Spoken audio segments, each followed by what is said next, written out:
This is a really important discussion for our industry, and I have had conversations with many of you. Over the last year, me personally, but also our company, we have been investing more time and resources to get to know all of you, because design is such a critical component of creating a real smart home.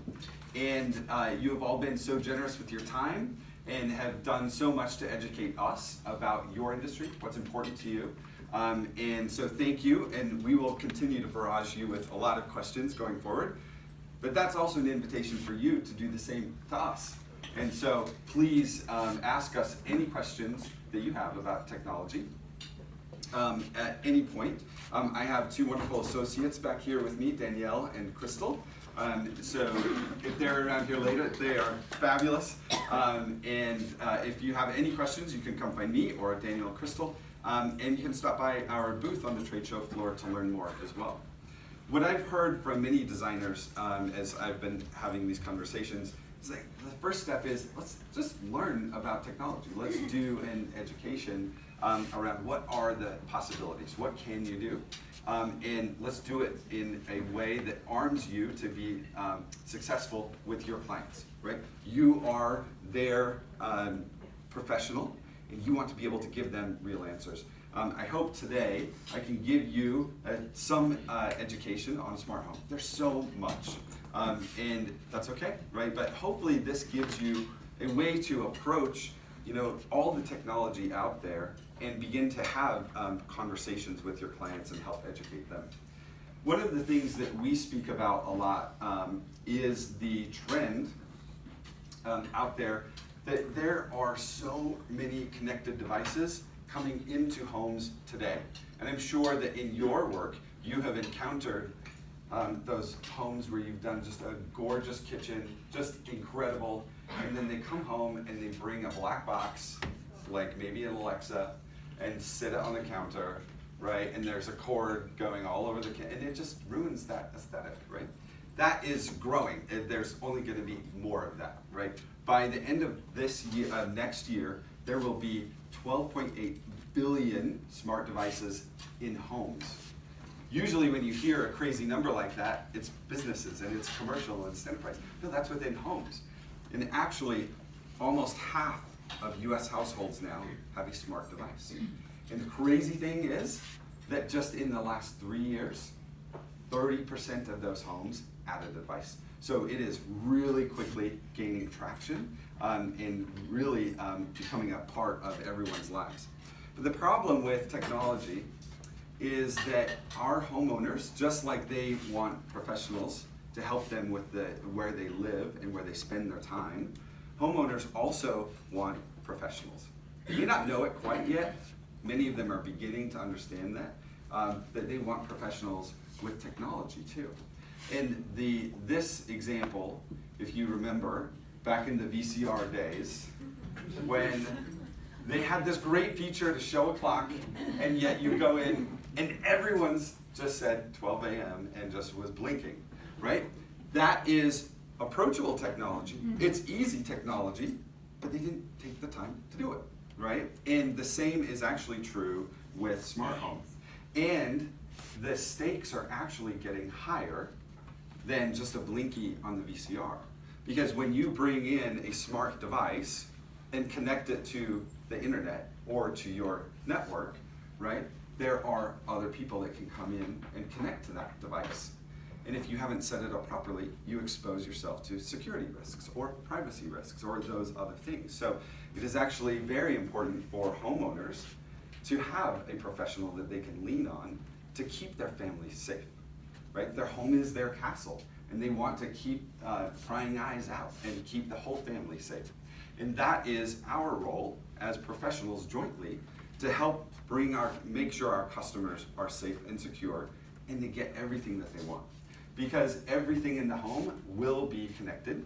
There are crazy things out there. You've seen some beautiful appliances that are connected. There are the things that you expect.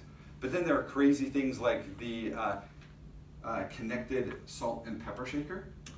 which I just don't even get, but it's totally on the market. And so everything is and will be connected in this world. And so we need to start talking about it. When everything becomes connected in this way, it creates so much complexity. So much complexity for the family, so much complexity for each individual user in the home. It's one thing for the nerd of the family, the person that brought the device in, to be able to use the device. But what about everyone else in the family, right? If you're going to bring something into a home, it needs to be there for enjoyment and accessible for everyone that's in there, right? Husband, wife, children, any guests, anybody should be able to use that. But as all of these devices come online, it's making it far harder to connect them, to use them, to make it accessible for everyone. And this slide speaks to the crazy rate at which all of this technology is becoming adopted. So over the last, I can't remember the scale of this, since the 1900s, you can see the slope of technology. It takes years and years and decades for certain advances in technology to become fully adopted. But the more we get to today, it's a straight line, right? Just like I talked about earlier, 30% of homes in just the last 3 years in the US have added a smart device. So it creates a lot of pressure. And a pro is the way to go, as you all know, right? You are all familiar and have spent a lot of years contending with DIY trends in your space. We're contending with DIY trends in our space. And so one of the things that we have had to do is dispel this myth that the megatech companies are going to create devices that homeowners can just bring in and magically create this smart home. In the same way that homeowners can't just go magically onto Pinterest and turn their home into something amazing and beautiful, right? And one of the things that we like to point to is that within the homes, the residential market, anyone can go to Home Depot or to Lowe's, buy a bucket of paint, and go and paint their home. How many of your customers would do that? They could, but how many want to? None of them, right? And technology is going to turn into the same case. And as I think more and more homeowners encounter the complexity of managing multiple devices within their home, it will create that demand. And so there are smart home professionals out there that you can work with and introduce your customers to help them take care of all of the technology needs within their homes. All right, so part of the education, sorry, I'm getting a little button happy here. Part of the education aspect of technology, I need to go to the next one.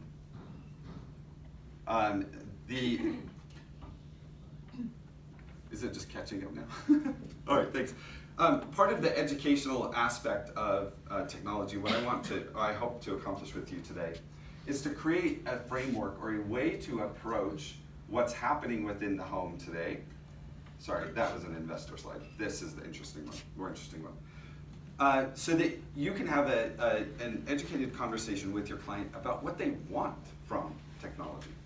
And it's not really that you can say every home that has a smart device is a smart home. There's actually varying levels of smart homes. And so what I want to do is walk you through a framework that we've developed to break it down and help understand the differences between the various types of homes where you might encounter smart home technology. So let's start with the first home. This is what we call the traditional home. This is the home that has no devices. There are going to be fewer and fewer of these over time, right? But the home runs on a schedule. You'll have a thermostat that's already programmed. You have a VCR with a blinky clock. You know, all those great elements. This is just that regular traditional home. When you get to the next home, this is what we call the level 2 piecemeal smart home. How many of you have a smart and connected device in your home today? Great. So you are all driving that trend of, the households bringing in the smart devices. So for those homes that have 1, 2, 3, maybe up to 5 smart devices within their home, they begin on this smart home journey. And we call it piecemeal because it's one at a time. And that's great. There are great smart devices that do their thing. They sit on the counter, they have their app, and salt and pepper shakers, maybe, right? They do their thing. That's what they do, and so that's awesome. And so you can use that for that, right? That one device, but it's still piecemeal. Things aren't talking together, right? It is really just that salt and pepper shaker sitting there doing its thing. Now, I don't know. I have not understood that either. I think it was maybe just a PR thing. Because we've repeated it now, but I don't get it. It's salt and pepper levels, or count how many shakes. Oh, you've got too much salt on your meal. Don't. Right, and there could be a use for that for sure. So one of the things that happens as you get into the piecemeal home and begin to connect more and more devices is it puts pressure on a real fundamental element of the home now, and a real core piece of the infrastructure. That's the network. And this is one of those areas that I was talking about where customers can inadvertently expose themselves to risk if they haven't properly configured their network. At my household, there is nothing worse than the Wi-Fi going down. I kid you not, 2 weeks ago, the Wi-Fi was down, and my kids are like, what are we going to do tonight? My son was like, I'm going to go to mom's house because this is just ridiculous. No, he went to his friend's house, and his dad and he kept texting me, Dad, is the Wi-Fi back? Is the network back up yet? And so Wi-Fi, if you're familiar with Maslow's hierarchy of needs, Wi-Fi now is down at the bottom, right? Even before physiological, like food and water and shelter, right? And it is becoming such an important part of our daily lives. So when you get into level 2, it puts pressure on that network. And so then that leads you to a level 3. Those are the types of experiences that will guide homeowners to find a pro. Or they'll just be so frustrated and just live with subpar experiences. And so hopefully we can start taking those frustrated customers and give them a really great experience. So the next thing that we're starting to see more and more of happening is some limited integrations. And this is the level 3 home. So when a customer brings in 5 devices from a certain ecosystem, let's say Amazon Alexa, they start getting a few of the devices to talk together. Or let's say Nest, Google Nest, you get the thermostat, the smoke detector, those talk together. That's great. And that's getting us a step forward. The problem is, though, they're limited. It's kind of a walled garden, right? And one of the challenges that we have had as a company is how do we get those great, beautiful new devices that are exciting into and integrated into a full home? Because maybe they don't open up the ability to do that because they want to keep you in that walled garden. And that's a challenge, right, for the homeowner. Because what they should be able to do is choose what they want to bring into the home. The best devices, the best types of technology, not what some megatech company might have chosen for them. And the level 3 home runs right into this challenge where you'll have some of the devices talking together. Maybe it's the frying pan and the salt and pepper shaker talking together, but then that's it. And so, great, we've added a little bit more value, but it's not entirely there, right? So that's the level 3 home. I would say, and we don't have any data on this yet, of those 50% of US households that have a device currently today, nearly all of them are in either a level 2 or a level 3 home. They're starting to experience some of the benefits of and the value of this technology, but it's not really doing all that it could do for them. All right, so what that takes us to a level 4 home. And what they should really be doing is enjoying their home more. They shouldn't be managing all of this technology. Because what happens, you put pressure on the network, but then if you have 5 devices, you have to then set them all up individually. You have 5 more usernames and passwords that you have to update or check out. You have to update the software on all of those devices. Who wants to go home from work and do that? Not me, and I'm in the industry, right? And so that's what is becoming more and more a challenge. There's actually a writer in Austin. She just moved to Seattle, and she covers this space for a long time. And the funny thing is I've been working with her for years to say the DIY trend is going nowhere, and everybody's going to know it. And she's like, no, those devices are cool. This is the path of the future. And she moved from Austin to Seattle, and she was tweeting, I have 40 smart home devices. It's taken me a day and a half to erase all of the settings so they could take it into a new space. And then 2 weeks later, she's in Seattle. She's like, I still haven't set up all of my devices because it's all this work and da-da-da-da-da, right? The thing she doesn't talk about, she has a Smart Home Pro now too, because she's lived with it, right? And it creates all of these challenges. And the other thing is she sold some of those devices because she wasn't using them anymore. And it took her another day to wipe them, remove all of her personal information. Because those are the ways that we accidentally expose ourselves to risk, right? And so those are the challenges. What you really want is a situation where the homeowner gets to enjoy their home. Don't worry about all of that baloney. In the same way that I want a beautiful space to live in, I come to you, right? I don't go and try and do it myself. We've actually been trying, and my front room is still this ugly brown couch. Danielle and Crystal know this. And like nothing matches because it's so like you freeze, right? You just don't know what to do. Anyway, the experience that we want to create is where a homeowner can enjoy more. Incidentally, I was speaking with Veronica and a couple of others yesterday. One of the things that struck me is that the conversation was about tech budget. What tech do you want to install? And in a level 2 and 3 home, it's entirely centered around the technology and tech, right? And they're like, oh no, I don't want tech, or yes, I want all kinds of tech. And that's where you end up with these like, black boxes on your beautiful kitchen, right? But it also turns some customers off. I don't want to talk about technology. And when they are used to living in, or they are in a level 2 or 3 smart home, it's all about the tech. But a level 4 home transitions into something that's far more meaningful and valuable because everything in the home works together. Lighting, entertainment, security, the comfort system, indoors and outdoors, and it becomes a part of their lifestyle. So at that point, it isn't technology up front. You talk about what you want to do in your home. Veronica made a point. If somebody's asking about, or says, getting older, I'm a little concerned about safety, and she goes immediately to, what you call it, a bath curb, or shower curb? Shower curb. And then she said, and yes, the next thing should be smart lighting, that as soon as I walk in the room, it comes on for me. I don't need to fumble around for the switch, right? Or when I wake up in the middle of the night, it automatically comes up to about 30%, so it doesn't blind me.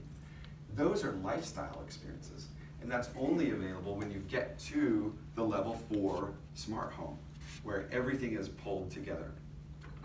The other thing, aspect, beyond connecting everything, that's really important for, or a real unique characteristic of a level 4 home, is it has multiple ways that you can interact with the technology. In level 2 and level 3, it's always a mobile phone.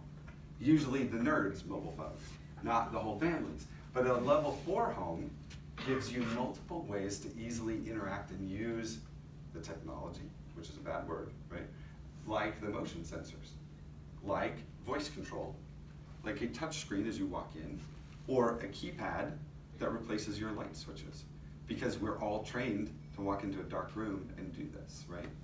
And using all of those together makes it accessible for the whole family, everyone, and makes it more natural and easy to live within that home. So a core component of making a level 4 home possible is something that we call a smart home OS.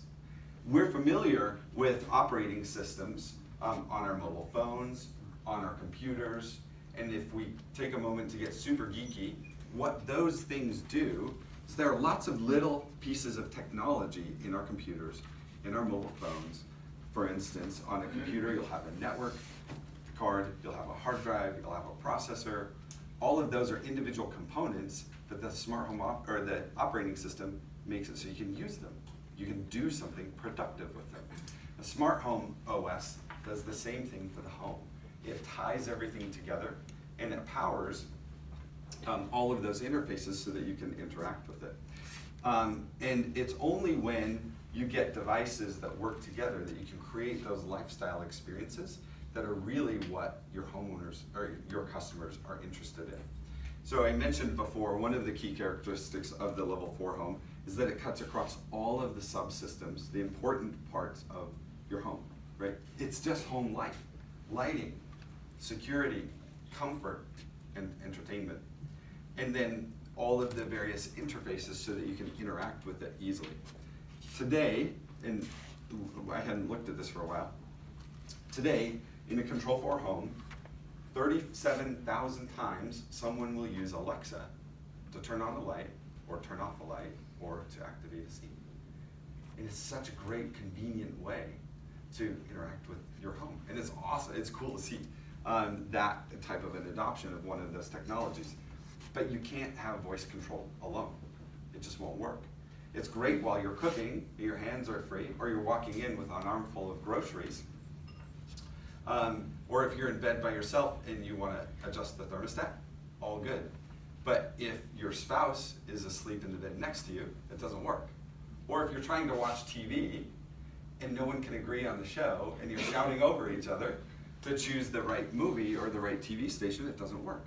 In that case, a handheld remote works really great. That is a dedicated device. It's intuitive and easy to use. So a smart home operating system has all of those, a variety of interfaces that work for the lifestyle of the family. The other thing that is really a core component of the level 4 home and enabled by a smart home operating system is that the operating system is designed and built to be the infrastructure of the home. When you have smart lighting in a home, you only have one lighting system. You don't have a second, you don't have a backup, right? And so the technology is specifically built for that, rather than a gadget that you might set on the counter and forget about in 2 weeks or a month or something like that. So you find that kind of technology that's purpose-built for that. But beyond that, it also has to support the growing numbers of devices, right? Today, in a Control 4 home, on average, there's 40 connected devices. It's a lot. That's just today, right? Imagine when we get to 12 billion smart and connected devices out there, what will happen? So actually, when you break apart the average, because averages often hide details, on the low end, Control 4 homes have 10 connected devices, which is a lot. And actually some of those other smart devices that have their little connected ecosystem, that's the same number of things that you could potentially connect, right? Not what's actually in those homes. But on the high end, we have customers that have 1,100 connected devices inside of their homes. And so as we continue to grow and get more and more connected devices, you want the infrastructure of the home, the smart home operating system, to be able to support that kind of growth. And so this is a core requirement of any operating system that you might bring into the home. And then the next thing is smart home professionals. Your customers want them. That's why they're your customers. They come to you for professional advice and guidance and work. Well, we need that on the technology side as well. And so find a technology professional to help make all of this a reality for your customers. A lot of times our industry is one that most people don't know exists, right? We've been in the business for 15 years, but there are smart home professionals around the corner from each of you. And part of the time is just telling your customers, hey, this exists. Let's get you taken care of and let's make an introduction. What some of the things to look for are credentials that show they know networking, because networking is a core foundation of living in a home, but also keeping your home safe and secure. But then also knows all of the systems and how to work them, tie it all together, and has experience doing all of those kinds of things. And ask them to see high quality projects. Show us, I'd like to see the work that you've done. And it's okay to say, can I speak with one of your customers as you get to know these professionals before you introduce them to your client. So these are some of the things to start watching for as you get engaged. And know a couple. I'm sure this is true for you in your business too. Know a couple different smart home pros. Build relationships with them. So that if one pro is busy this week, you know, and he can't take care of the client like you want to, you know who else to call, right? And so you have some choice there too. All right, so a professional will help make it real. But one of the things that is really important and often gets neglected in some of the professional systems, of which we used to be guilty of, is that the homeowner just says, all right, tell me, Smart Home Pro, make my house work. And then it's a black box, they have no idea what they can do. They can't make any changes. When they want to change the button on the wall to play this new playlist instead of the old playlist, they have to call the pro, and you know what that's like, track them down, phone tag forever, and it's annoying. So a real requirement of a smart home operating system is that you use a pro to do all of that work where they provide a lot of value, but you have the flexibility as a homeowner to personalize it yourself. Right? Make changes. You're not locked in to calling them each of those times. So as you look at the technology out there, as you speak with smart home professionals, ask this question. Great, once it's installed, how can I change it myself? Now you have to do it in a way that doesn't ruin the system, but you know it's really important for your family members. So those are all characteristics of that level 4 home, and there's a lot of really cool and exciting stuff there. That is, I think, the goal of getting where we need to get the homes of your customers to. And we can help take them there. The next step, though, is the level 5 home. No one is here yet, right? Today, there's nobody that offers the level 5 home. This is where the home gets more predictive, more proactive, uses machine learning to watch the behaviors and try to help anticipate the needs of customers. But also, you know, what about alerting you if there's an issue, or there's an anomaly, or there was somebody that tried to hack into the system? You know, those kinds of things. We'll get more and more of that technology inside of the home. It exists in businesses today, in enterprise, but how do we make it approachable for consumers? And so level 5 home is that next step. And I think that we'll begin to see more and more of that over the next several years. But the reality is, no one will get to level 5 unless they go through level 4 first, right? So level 4 is really the goal of where we need to get our customers to start to bring technology into their homes. And it's about the lifestyle. All right, so those are the 5 levels of the smart home. Do you guys have any questions on that? Yeah. Privacy is a huge issue. Absolutely. And when you hear that Alexa is listening to us to perfect its voice, is it just the voice that it's perfecting? And same thing with Siri. When those companies haven't, or maybe it's buried in their privacy statement, I doubt it though, they haven't asked us that, can we listen to you so that it's implied and that you bought it, we're going to be able to listen to you. How do you get beyond that? That's a big challenge, right? And one of the things is just, the first one is awareness, right? Most people are like thinking about the voice part of it, like the microphones are listening. But the other thing is, if you connect a system to their voice controls, and it's all of them, it's not any one of them. If you connect this smart device to that system, and you use that device without saying something, it's sending data up to those servers too. And so it goes beyond just listening to me, it also goes to my behavior inside of the home. And just knowing to ask that question is the first part, like understanding, okay, do I feel comfortable with that, right? If the system is watching me and I get up in the middle of the night and I flip on the light, it knows that I likely went up, and then the next morning in my Google Mail, I'll see ads for, medication, so I don't have to get up in the middle of the night talking, right? And I haven't said a word. And that is something that not many people have yet encountered. And so first is education. And then asking those questions. Look on their privacy policy and find those companies that are transparent about it. What are you doing with this? And give you control over that. So we know a lot about the privacy issue because just this week we introduced integrations with Google Assistant. And it took us a little bit longer than we wanted to because we had to negotiate with Google around this very topic. And we introduced at the same time something that we call Smart Home Privacy Guard. And it's on by default. And the customer themselves are the only ones that can turn it off. And it's only after they understand, by turning it off, when you get up in the middle of the night and turn on the light, it's going to send the data to that system. And some customers are totally cool with that. That's great. But a lot of our customers are very sensitive to those realities. And so looking for those technology partners that are transparent and build in the capabilities for you to manage it yourself, that's a really important key to managing the privacy part of it.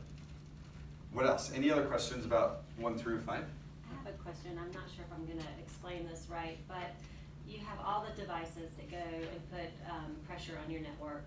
So what's the technology behind Control 4 and easing that strain?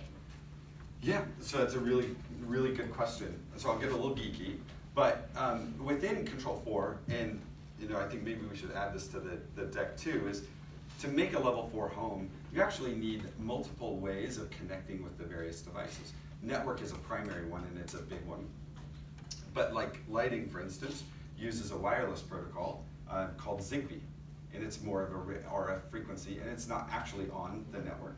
And that's because that is the right technology for that type of an application. But also infrared is still around. You see those little dots that people put on those.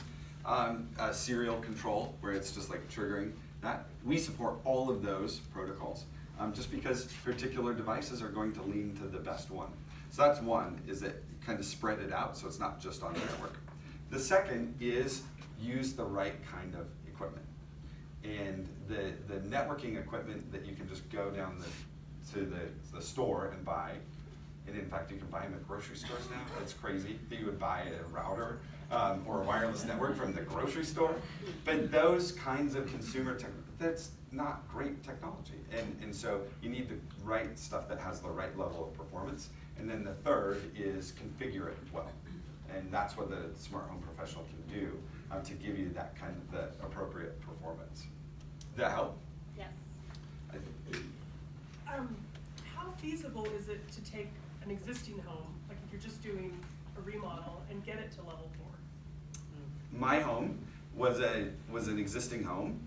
It was new, but it was existing. And mine's a level 4. And so you can do retrofit very easily. Half of the projects that we do are retrofit, and half of them are new construction. What it does mean is you might have different choices in terms of the applications. Actually, Robin and I were talking about this. She's getting automated shades in her home. And it's an existing home, so she'll use battery-powered shades instead of the hardwired ones. So you might choose a different product, but there's a lot of choice for retrofit as well. Very simple. So through a product like yours, can an individual home set up an independent network? You can plug into those larger nodes only when you want to? So, I'm sorry, so. Can you set your house up as a network so all the devices within the house can communicate with each other, but you control how they communicate with the outside network? Yes, it is possible to do that. We have some customers that do that. They're extremely concerned about that, and so that's possible. You do lose functionality for certain products when you do that, though. So any of the voice assistants, they have to connect to the cloud in order to do that processing. Control 4, on the other side of it, we can operate locally without connecting to the network. So we have a lot of customers with a cabin or a yacht, and it's not on the internet, and it works great. So, and then there are others that choose to say, I want to isolate my house from the internet and only use it when I want to. And so it is possible, but there are trade-offs You too. can have an on and off switch. Essentially, yeah. So, the elephant in the room is cost. Okay. And when you convince or have a client that is engaging in a full level 4 home, what is the time frame in which that's going to still be relevant? And are they going to have to look at spending that money every 5 years in order to keep it up to date and relevant? That's a really good question. Yes and no. If you look for the technology that's intended, as we talked about in a level 4 home, that's intended to be infrastructure, then it's designed deliberately to have a 7 or a 10-year lifespan and provide utility. Now technology gets better and it evolves, and we all get the latest phone. You know, maybe we'll use it for 2 years. You know, where it used to be every year we'd get a new one. And so there will be reasons to upgrade, to evolve and upgrade over time. But many of our customers are getting 7 to 10 years of life out of that technology. But I think it's important to set that expectation that, you know, that's on the upper end, and you may have reasons to go and upgrade. But if you buy, if you look at a system that's like a smart home OS or built to be infrastructure, you don't have to rip out all of it.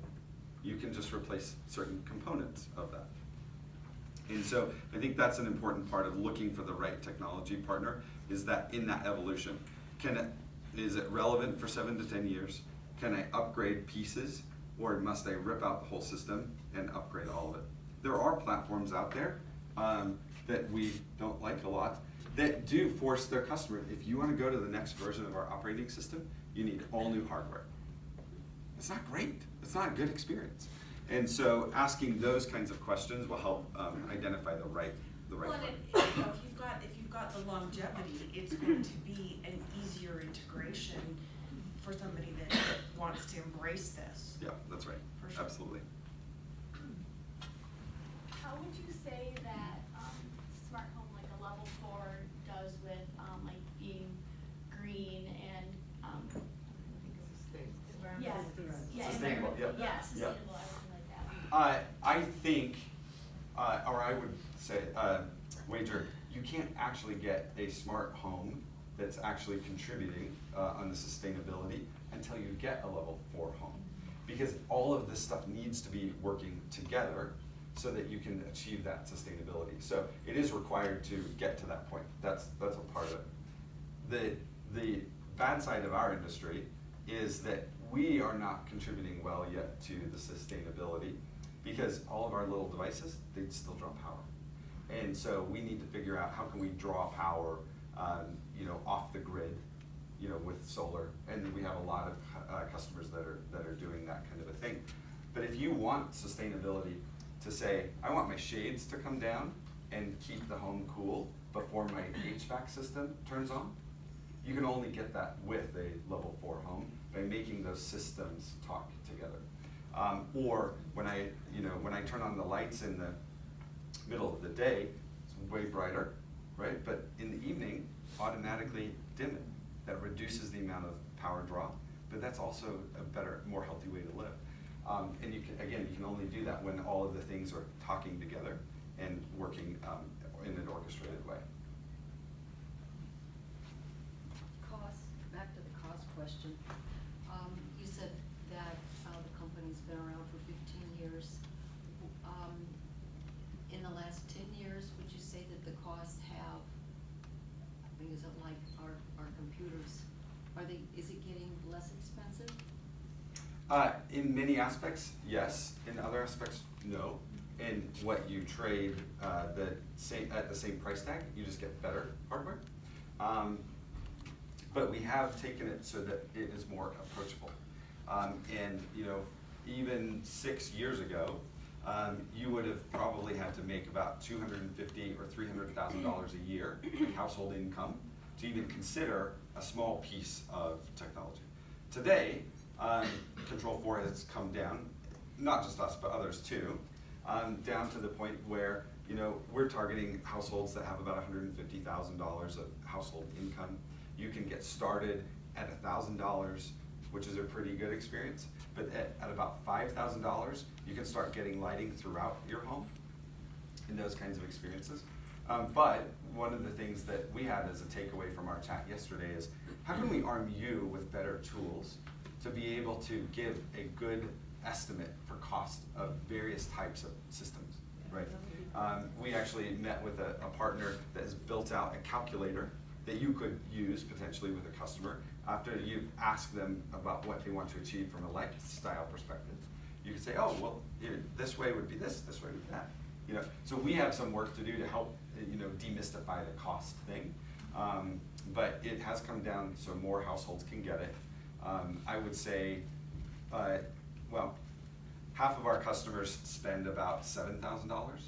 That's outside of labor, that's just for the hardware. And then when you go up to the next chunk, they're spending between $15,000 and $25,000 for the technology in their home. And then the next group, which is about 20% of our customers, is $25,000 plus, like $1 million or $500,000. So that's kind of how our customers are shaping up. But that's kind of a useful sense for what kind of buckets might there be. Now, the variables are within that. What do I want to connect? How extensively do I want to connect it? How many rooms are there? Those kinds of things. And that's where a budgeting tool or an estimate tool might be useful if you have more guidance. So, go ahead. Go ahead. So this is for the equipment alone, right? So how much roughly would it be labor to add to that? It's a really good question too. Our top of the head calculation, without knowing the specifics, Right. we usually say labor is about 50% of the hardware cost. There are extremes on that, but yeah, that's a good rule of Yeah, thumb just to- in terms of labor. Yeah. Great, thank you. Yeah, of course. What do I have to think about inside the, why am I the only one with a microphone? What do I have to think about inside the walls? So we live in Pennsylvania, it's a historic home. What is required in terms of work inside my walls? Is that something my electrician kind of tackles, or is that really a whole gut project right there? So it's a really good question, and it's important, right? And it actually goes back to the comment or the discussion Robin and I were having regarding her shades. And her pro said, you don't want to do hardwired, you want to do battery. And the detail there was, it's an existing home, you don't want to have to rip out your walls, you want to go with battery. In my home that was existing, I pretended to be an electrician, and I just swapped out the light switches for a smart light switch. And so there was no impact to the home, and the quote-unquote electrician did it. He might have been shocked once or twice. But that wasn't really any impact on the home. Now, when you get into running network cables for a wireless access point to provide really good coverage, that's when you do need to have access to run some cables. Or if you want to do the invisible speakers, you have to pull the wall off, right? Or put them in before the wall goes up. And so that's kind of the aspect, just various areas will do it. A lot of it can be done without damage or doing much to the home or being too visible, but some of it does require that. Did that answer your question, Will? It does, yeah. Okay. And I think a lot of people are afraid of that. What about, just kind of following that up, can you see when you look into your magic 8-ball, can you see a future where it's all wireless, where we're moving to just Bluetooth connectivity, all the way to, recessed lighting? I mean, we saw some great lighting installations yesterday on our Design Connect tour, but again, now we're being invasive, and if it's not a project for a designer that necessarily requires a lot of pulling it out to studs kind of situations, is there a future where a lot of this is just plug and play? I don't think so. I think plenty of people will try to promise that. And when you get down to it, I think it comes down to physics. And wireless technology has gotten way better, but there are still limitations even within the home. So I think that certain applications will get more and more wireless there, but there are others, I think particularly when it's infrastructure, where it will be wired for a long time. And like lighting is going, and I think this is a super cool trend, where it's going from high voltage down to low voltage. The same kind of cable, the same type of connectivity, right? You can turn on your lights in the same way you plug in your computer and connect to the network. That's super cool, and I think that's a great trend. But when you're talking about building something into the house, you want to make sure it's always on, it's always there. And I think that hardwired or connected that way will continue to be kind of the best approach on those for quite a long time. Can I just add, Veronica, I did my house, my main floor of my house, and the house was built in 2008, and I have a crawl space. So I added some recessed cans, so I had some drywall work that had to happen, but most of my connected wiring happened through the walls, and it did not impact a major drywall expense. Okay, now when I added new cans, of course, but and we did sound, lighting, security, HVAC, and there was some minor drywall repair, but not extensive. Your house, though, you have lap and plaster, that's a little bit different. I got 1880s going on, yeah. Yeah. So I think it depends, right? On a newer home, and if there's a crawl space accessibility, I think the construction impact is relatively low. I think we hired a drywaller for 2 days. Okay. So it Yeah. wasn't as extensive as it Not as invasive. could be, right? And this is a really good follow-up question with your pro too, right? And I think somebody made this point yesterday on the design tour. If you're gonna go to a technology pro, ask about how they handle these situations. Do they have a contractor for drywall, for paint? Do they have experience working with lap and plaster? And there are those smart home pros that specialize in that area, so it's a really good question. Well, and I would just say, as a smart home pro, there are many different ways to fish things that most people don't know are available, and we have tools that help us minimize that impact. A lot of times we can fish a wall without you even knowing it. If you have a crown mold, a lot of people forget, we can take that crown mold off.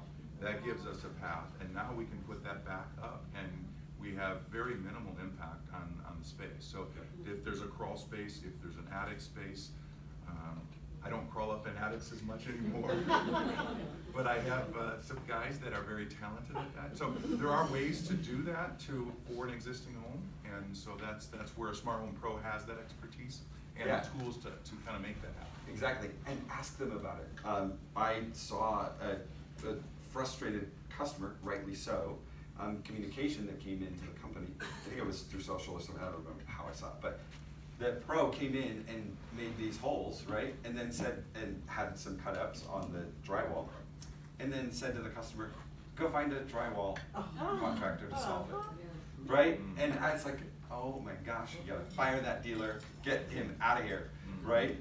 So ask those questions about the to the pros. Do you have relationships with other trades to do a real complete job? Yeah. I just wanted to address cost from my point of view Tony, quickly. either Yeah. get a mic or stand up, because we Okay, so I wanna it's quickly gonna be address easier cost for everybody to hear from my who's point of not. view. Thanks. I think cost is important, and I think people are intimidated by what they feel the cost is going to be. Don't be, because when you're talking to your clients about the job that you're doing, they're hiring you to work with them to get the best possible investment for the most expensive rooms in their home. And basically you are guiding them with the technology to make the best possible investment in their home long term. And a lot of this technology is upgradable. If we don't talk about it, we're doing them a big disservice. And if you amortize it over the years of use, that's a whole other way to justify things. I do that with a pair of shoes. But on that note, I will put this back. Great, thank you so much. You're welcome. Great. How are we on time? We can do a couple more questions. Great, because I can do this all day. It's so fun, I love it. Well, now the elephant in the room is the skilled labor shortage. And so, in terms of, I think my voice is loud enough, but here we go. The skilled labor shortage in the country, and avoiding situations like you just said, where, okay, go find yourself a drywaller to fix these holes that I just put in your home. Right. Yeah, so I know your industry has been dealing with that for a long time. Ours is too, and we have a shortage of technicians that have the skill set to really, so we wrestle with this, CEDIA wrestles with this as well. How do we get more of those professionals into the industry? And we don't have a good solution yet. We make investments to help educate technicians and bring them into the industry. One of those is through something we call Package Certified Network Administrator. And it's a really unique, interesting educational experience where a technician will sign up for the course. We send them the gear, and they spend about 25 or 30 hours of classroom time. But the unique thing is, while that's online and they're doing it there, they have the gear in front of them, so they're doing it with their hands. And so that's how we've been helping. And we hear from our customers, or from our dealers actually, that when they've put their technicians through, their customer support calls have dropped, right? They're doing a much better job. And so we hope to get more of those things out into the industry. But I wish we had a solution for it, because there are many people focusing on it, but it is a real problem. And that's part of the reason that we recommend get to know multiple pros, so that you have some choice there too, and maybe you don't fit on this calendar this week or whatever. That's one way to kind of live with it or work around it, but I wish we could solve it for sure. Are there CEDIA pros in every state, and are they just in major cities? That's a really good question too. CEDIA, I can't cite CEDIA stats specifically. Ours, which many of ours are CEDIA also, we have one in every state, and a lot of them are where people live. So it's not just major cities. In fact, we struggle getting dealers in major cities so that we can do events like this at a showroom or something, because when people go to Manhattan, they want to go see a showroom in Manhattan, right, Tony? But the people, they're out, right? Boston is the same thing. We want to be we want a showroom in the Boston metro area. No, the people don't live there, they're out. And so there's a lot of coverage throughout. Wherever you see enough population density, you'll have a handful of really great CEDIA professionals in that area. Right. CEDIA, the association, does not have chapters like we do. So a great idea would be for you or your program's chair within your chapters to reach out to CEDIA in Indianapolis, get a name of a couple of the technologists, integrate them into your chapters, invite them to the meetings. They need to be members, because that combination of us and them is great. Entice them to have you to their showrooms as for your chapter meetings, because this is an opportunity for more people, more places to have your chapter meetings, to bring more people to your meeting to interact. That way you can all get to know each other. But them not having chapters, we can welcome them to our chapter meetings, and I know that Manhattan's already doing that. It's a great opportunity for us. Yeah, absolutely. On the CEDIA website, there's a dealer locator, so you can put in a city or a state and see a list of those CEDIA registered pros in that area. We have the same thing on ours for Control 4 dealers only. And we have been encouraging, we have something called the Certified Showroom Program. These are a special class of dealers who have built a showroom, because we know that with this technology, much like some of the work that you do, consumers have to see it and feel it and touch it to really appreciate it. So these showrooms are places where you and your clients can go and experience that. We have 260 around the world. We've also encouraged all of them and have been pushing really hard for them to get involved with your chapters too, and build those types of relationships. We have one here. So Susie, you said that they have to be members. Do they need to be members to invite them to our meetings? No. Sorry. No, they don't have to be you don't have to be a member to invite them to the meeting. Because by the time they leave the meeting, hopefully they'll be members. They do need to be a member to host a showroom, but most of the Control 4 showrooms are members. So that gives us a great opportunity for you to have a chapter meeting, at one of the Control 4 showrooms, because we know they're gonna be members. And then there are other CEDIA members that are joining. And then you invite them as your guest and make sure by the time they leave, they're members. And we'll be glad to contact them if in fact you have people that you think need more information or would like to talk about what we have going on this technology front. We've got a lot going on technology and skilled labor that you'll be hearing more about. Just let us know about them, and Noel and Alan and all of us, and we've got a full member department that can reach out to these people and give them the information that they need. They'll be very impressed by you because of the fact that you're interested in helping them grow their business also. Piggybacking on an earlier question, what type of skill set do these installers have? I mean, they're not electricians, right? But you may need an electrician. But what's that skill set? So, as a marketing professional to this industry, that's actually a challenge because they all have a variety of skill sets and background. So we have some really great smart home pros that began as electricians, and they still do electrical work as a part of their business.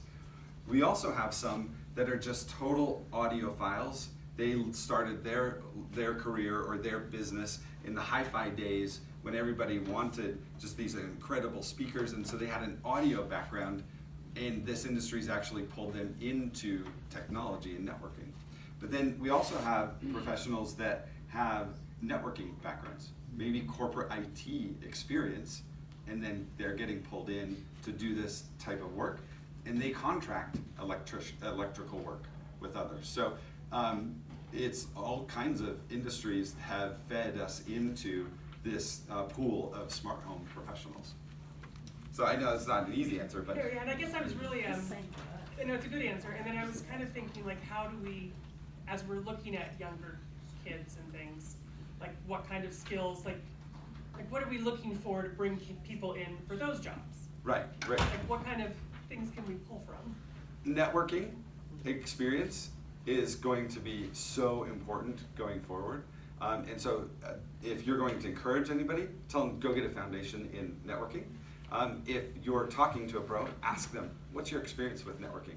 Are you the type that will pull something out of the box, plug it in, and hope it works? Type of a network? Or do you really understand setting up VPNs, setting up VLANs inside of them, you know, all that kind of detail? Because that is really a core component of it. So you need someone to design the system, right? Mm-hmm.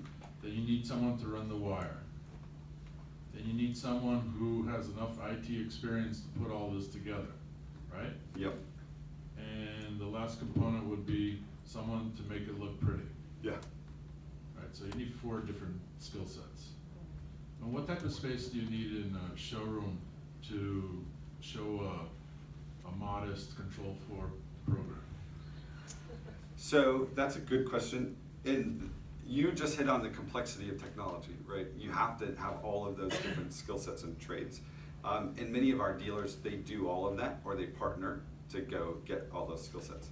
In terms of introducing your clients to technology, we, in some of our certified showrooms, they have a wall that includes all of the technology and some of the lifestyle experiences. And those have proven to be effective. You know, maybe I think like 8 feet by 8 feet wall, and you can show a lot of the technology. That is nice and compact, right?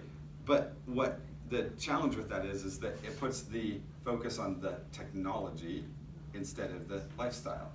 And so what we recommend, and is most ideal, is you have a showroom that replicates or is close to replicating a room in the home where you can do those lifestyle experiences. And that's what most of the certified showrooms are. And some of them are just incredible. In China, we have some of these showrooms that are just massive rooms with LEDs everywhere, and they push a button and like rooms spin, or like the bedroom spins in. It's really, really great, and it's amazing. And that's the right thing for that market. But you can go all the way up there. But most people, we say, have that dedicated space, like one room, where you can show many of those lifestyle experiences. Now it can be dual purpose and show other things as well, But that's kind of the 3 levels that you could do with a showroom, and that one room works really well. One Right, last, yeah, no. let me follow up. So what type of money, what type of investment are you talking about to do? What's the sort of a general, sort of a high and a low of what that range could be? To build a showroom? Right. Let's say you have a space already, it's already somewhat decorated and so on. It's, Yep. And now you wanna do these other things. Right. From a technology perspective, Right. the product and the hardware, it's usually around $10,000, like trade price. Right. For a dealer. Some will go much higher, but between 10 and 15 is probably a good place to start with that part of that experience. Many of our certified showrooms, it was just an incremental product investment to get to the level that they needed to be, so they didn't have to spend a whole lot. And so last one. So once you have a dealer in an area, how do they market? Yeah, that's a challenge for those dealers, and I'm sure you can all relate. You're an individual business, right? How do I get in front of those clients? And so many of the techniques and the tactics that you in this room will use in order to attract clients, our dealers do as well. We recommend that they join the chapter, get involved, build relationships with designers, have a great website of your own that shows products or projects and things that you have done, and relationships with builders, and then just great old customer service so that you get a lot of repeat business and referrals. That's how many of our dealers market themselves. From a manufacturer standpoint, we do a lot of work to connect directly with consumers and then pass them over to the pros to help fulfill that kind of a thing. But it is just kind of that equation of small business, get out there and be visible and just do the basics, right? Those important tactics.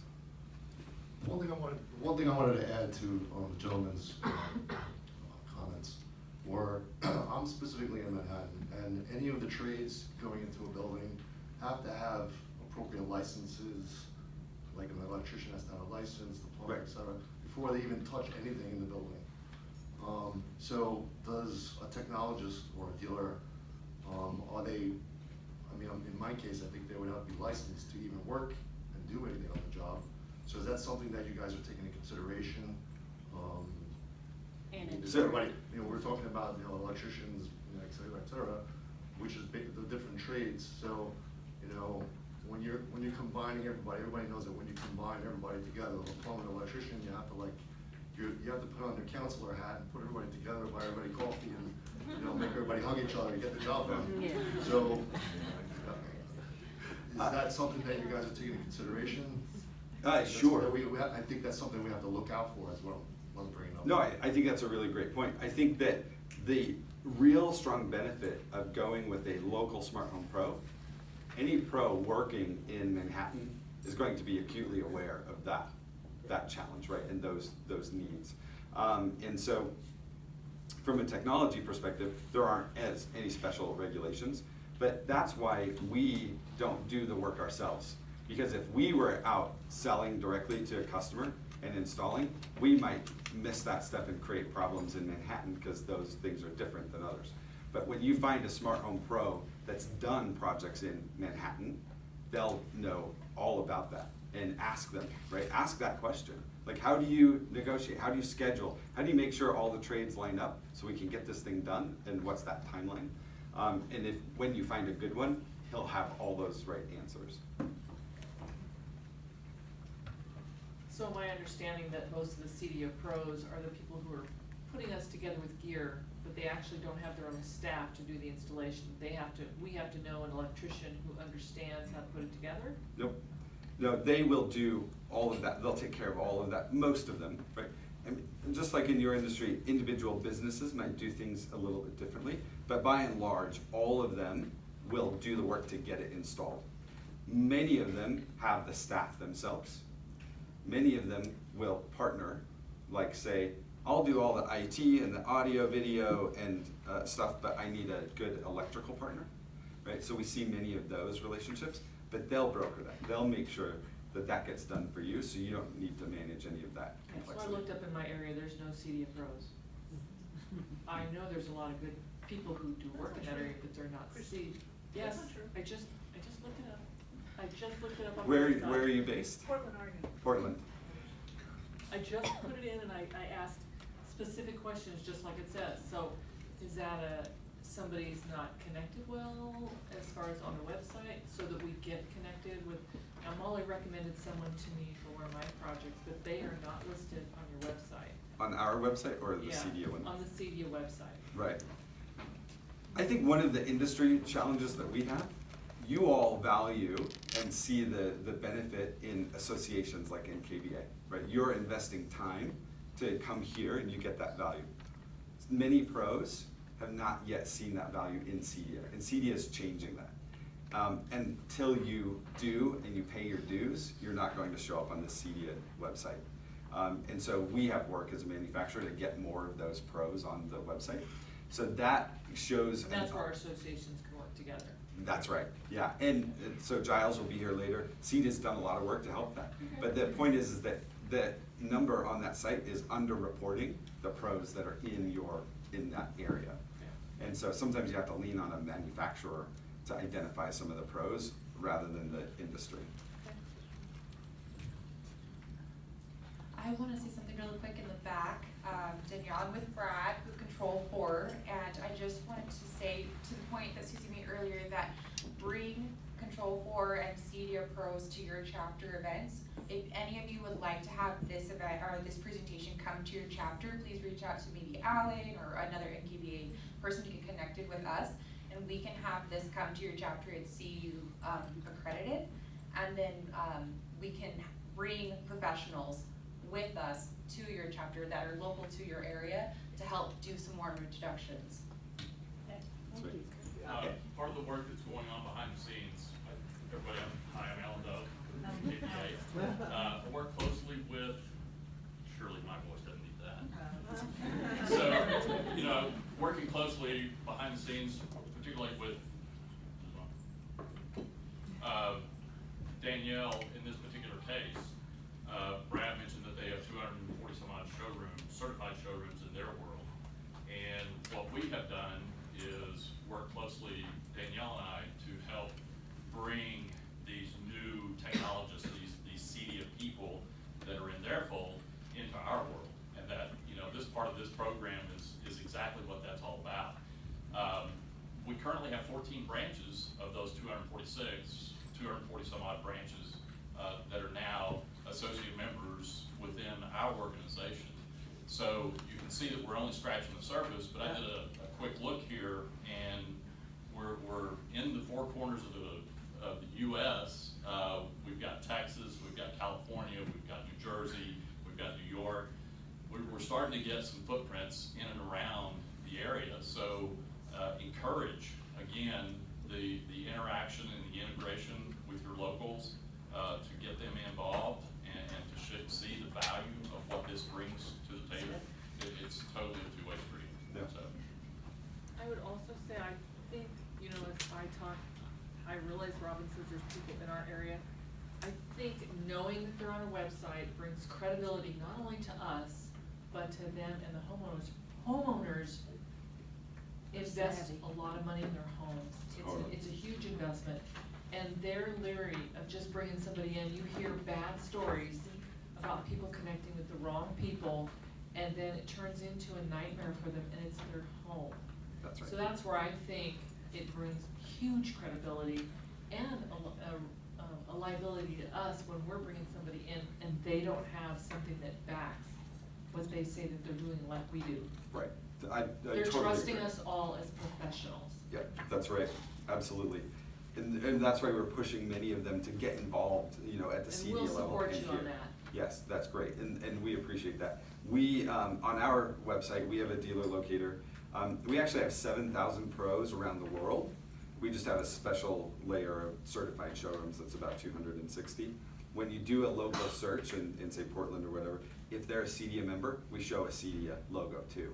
So look for that. And if you go to our website to find somebody, look for those markers. There's the NKBA, there's CEDIA. There's another one called HTA, and it's a new one, it's a fledgling one. We met with them just yesterday. They go really crazy insane in doing a background check for dealers. It's very exclusive. That's good.